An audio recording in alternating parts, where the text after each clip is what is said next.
Oi, oi pessoal, tudo bom com vocês? Começando mais um É o que tem pra hoje.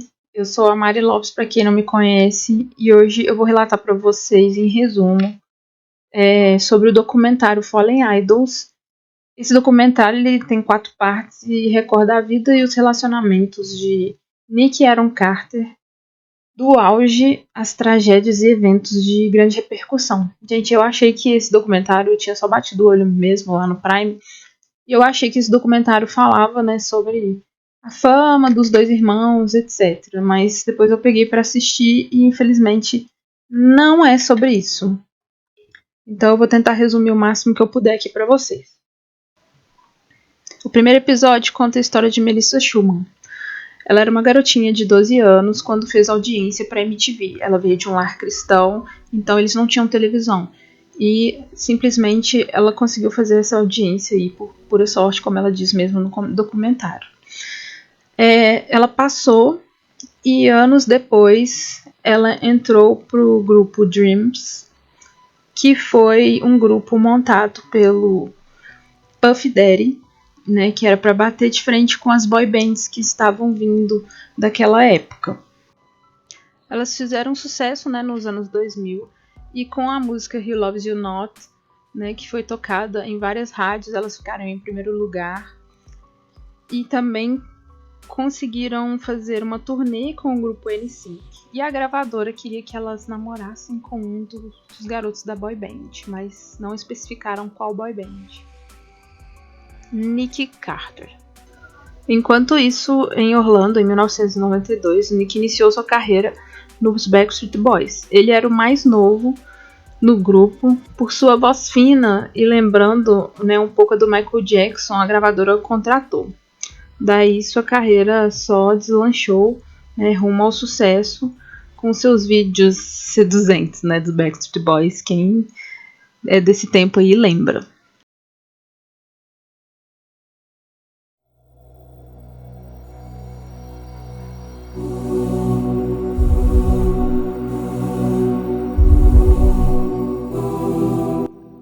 Enquanto isso, gente, Melissa, aos 16 anos, enquanto ela gravava um clipe, ela recebeu a ligação do Nick Carter.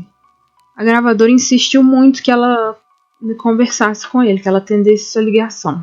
Então, assim, por pura pressão, ela atendeu a ligação. Ela relata que não se lembra do assunto, né, da ligação, mas se lembra que foi desconfortável, foi uma ligação curta. E ela tinha namorado na época, então não fazia sentido para ela conversar com ele. E depois de um tempo, assim, por pressão, né, estética e por ela não poder usar as próprias roupas, né, que ela veio de um lar cristão, então eles bem sexualizavam muito as meninas nessa época. Ela decidiu sair do grupo, né, e voltou a atuar. Embarcou nos filmes e atuou em Amor de Aluguel e Halloween Macabro, onde o Nick Carter também atuaria. E nesse tempo, o Nick Carter iniciou carreira solo, né, para se desvincular um pouco do Backstreet Boys. E a Melissa relata que quando ela tinha uns 18 e o Nick uns 20 e poucos, que nas filmagens ele era muito divertido e um dia ele chamou ela para jogar videogame. Ela aceitou e perguntou se podia levar uma amiga e marcaram de se encontrar. E então, gente, ela aceitou, perguntou se podia levar uma amiga, né? Então eles se encontraram. Ela não sabia onde que eles iam, ela se encontrou na rua do prédio dele, né? Eles pegaram um carro com um amigo dele, Tony, se eu não me engano, o nome dele. E então foram comprar bebidas, né? O Tony entrou no mercadinho e comprou as bebidas que ele queria. Então depois disso eles foram pro apartamento dele. Eles fizeram uma bebida, né? Ela não bebia, mas nesse dia ela tomou uma bebida que parecia um Cosmopolitan, que foi o que a amiga dela falou. E então ele chamou ela pro escritório para poder mostrar para ela no que ele estava trabalhando, né? Então ela relata que ele sentou na cadeira e bateu a mão 2 vezes na perna e falou: senta aqui. Ela ficou surpresa mas foi lá e sentou, né, para poder ver o trabalho dele. Então, né, no decorrer da conversa, eles acabaram se beijando. Melissa relata que ficou surpresa e chocada, pois havia beijado apenas uma pessoa, que era o seu namorado de escola. Mas que, né, para ela não foi nada demais, porque era uma coisa normal entre dois adolescentes, né, da época. Então, aí que começa a parte mais tenebrosa. Então, ele a levou para dentro do banheiro, a beijou, colocou ela em cima do balcão e começou a tirar a calça dela, mesmo ela dizendo não. E ele foi, então, ele fez sexo nela, e ela relata que apagou as luzes para não ver, mas ele acendeu pois queria olhá-la. Ela se sentiu enojada, e logo depois alguém bateu na porta, né? Aí o Nick vestiu ela rapidamente, né? E ela ficou sem ação. Ela relata também que ele fechou a porta, né, novamente, abaixou as calças e disse que agora era a vez dela. É bem difícil de escutar isso, né, gente?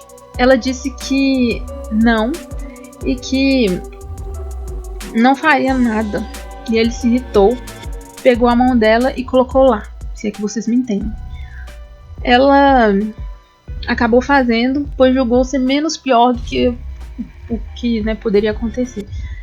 Né, poderia acontecer alguma coisa de pior. Ela teve medo também de, se ela não fizesse nada, que ele ficasse violento.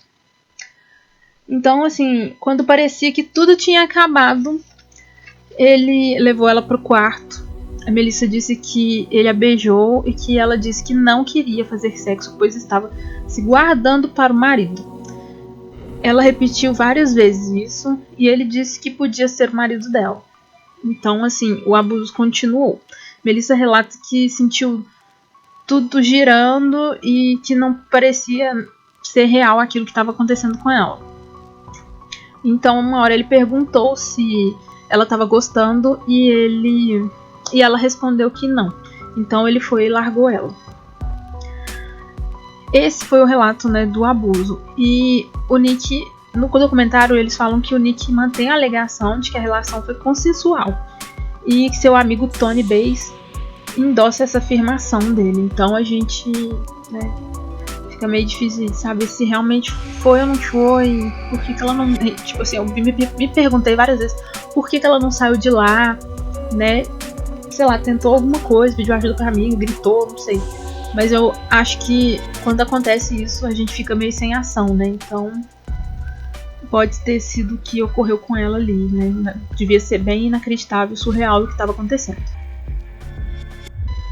Melissa saiu do apartamento apenas no outro dia. Ela foi para a casa da amiga dela, que estava junto com ela, e contou tudo para a mãe dessa amiga. A mãe dessa amiga disse que ela sofreu estupro. Ela não acreditou naquilo, né? Negou várias vezes. E elas falaram que ela tinha que ir. A amiga dela, né, e a mãe disseram que ela devia ir, né, para a polícia e também fazer exames, né, para poder coletar as coisas, tudo que vocês sabem, mas ela se recusou. Aí no posto de coleta e a polícia. Melissa recebeu uma mensagem do Nick depois dizendo: por que você me fez fazer isso? E se irritou. E contou ao agente dela da época. Queria ir à polícia, mas seu agente disse que o Nick tinha os melhores advogados. E isso destruiria a carreira dela, que também só estava começando. Melissa relatou seu pai e ele respeitou a vontade dela de não denunciar. Ela ainda tinha que terminar o filme com o Nick. E assim ela virou a página, deixou pra lá as coisas que aconteceram. Enquanto isso, gente, a carreira do Nick só avançava e ele iniciou o namoro com a Paris Hilton. E continuava em alta nos holofotes, ainda mais namorando a Paris Hilton na época, né? E a Melissa tentava iniciar a carreira musical solo, né, depois que ela fez as filmagens dos filmes. Com o produtor Kenneth, que ela descobriu que ele era o agente preferido do Nick Carter, né? Que eles eram chegados. Então um dia Kenneth disse que o Nick queria gravar um dueto com ela. Ela perguntou se ele ficaria sozinho com ela, se ela teria que ficar sozinha com ele, né, na sala. E o Kenneth disse que não, né, e que a parte dele estava gravada e que ele estava namorando a Paris Hilton. Então ela achou aquilo estranho, né, ele dar essa informação para ela, por que ela precisava de saber daquilo, né, e que se o Nick tinha comentado alguma coisa com ele, né. Mas aí ela deixou pra lá. Ela conversou com o pai dela sobre, né, e que era uma oportunidade única, né, que poderia ajudar na carreira dela. E ela acabou gravando a segunda parte do dueto.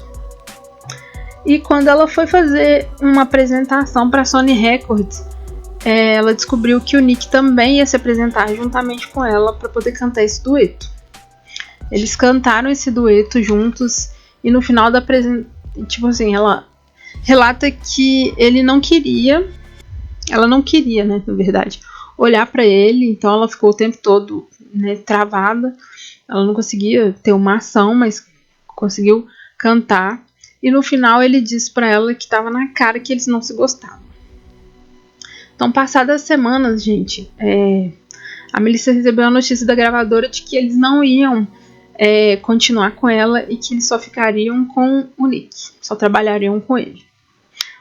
E no final desse episódio, o Kenneth contesta o relato, né, sobre o dueto e o seu antigo agente, o antigo agente dela, no qual ela relatou o abuso, ele negou que ela tenha contado sobre o abuso sofrido. Então, assim, a história dela ficou com muitos furos, né? Se ela tivesse ido na polícia, ido no posto de coleta, ela teria, né, mais opções e mais vantagem nessa história. Bom, gente, essa foi a primeira parte da história.